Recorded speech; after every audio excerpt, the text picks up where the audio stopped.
gang med TV-avisen, og det her er det seneste nyt. Regeringen har netop vedtaget en ny lovgivning, som vil få stor indflydelse på de danske gymnasieelever for det næste skoleår. Musikklasse og 10. klasse vil blive afskaffet samt forhøjet adgangskrav, hvilket vil gøre det sværere for unge at komme ind på den uddannelse, de ønsker. Regeringen mener, at det her vil få en økonomisk fordel for samfundet, samt at kunne få de unge ud på arbejdsmarkedet i tidligere. Men ikke alle unge er enige med det nye tiltag. Hej, jeg står foran Viborg Katedralskole, hvor en flok utilfredse unge er mødt op for at demonstrere mod den nye skolereform.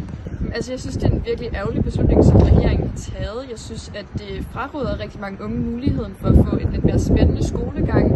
Jeg ved i hvert fald selv, hvor stor en betydning det har haft for mig, at der også er kreativitet indblandet.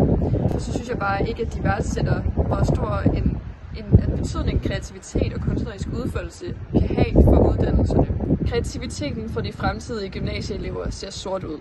Vi har prøvet på at få en udtalelse fra Marianne Andersen, som er rådgiver for Undervisningsministeriet. Hun kunne desværre ikke være med os i dag, men hun har sendt os dette svar. Først og fremmest er det en nødvendighed, at vi skal spare penge i uddannelsessystemet, og vi skal også sikre, at de ressourcer, vi har, det bliver brugt mest effektivt.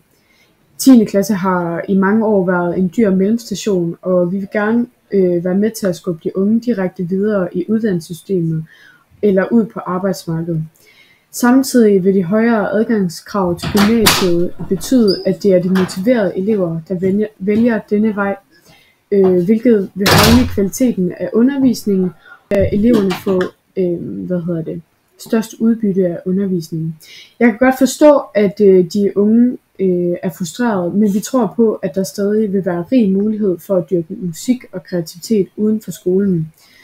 Og desuden er arbejdsmarkedet i stigende grad efterspørgende efter unge, der er klar til job hurtigere, og det er en realitet, at vi bliver nødt til at tage hensyn til. Tak til Marianne Andersen. Det var alt for TV-avisen Morgen. Vi slutter morgens udsendelse af med klip fra Big Air Kitesurfing i Sydfrankrig, som altså handler om at komme højst op i luften og lave tricks samtidig. Tak for i dag.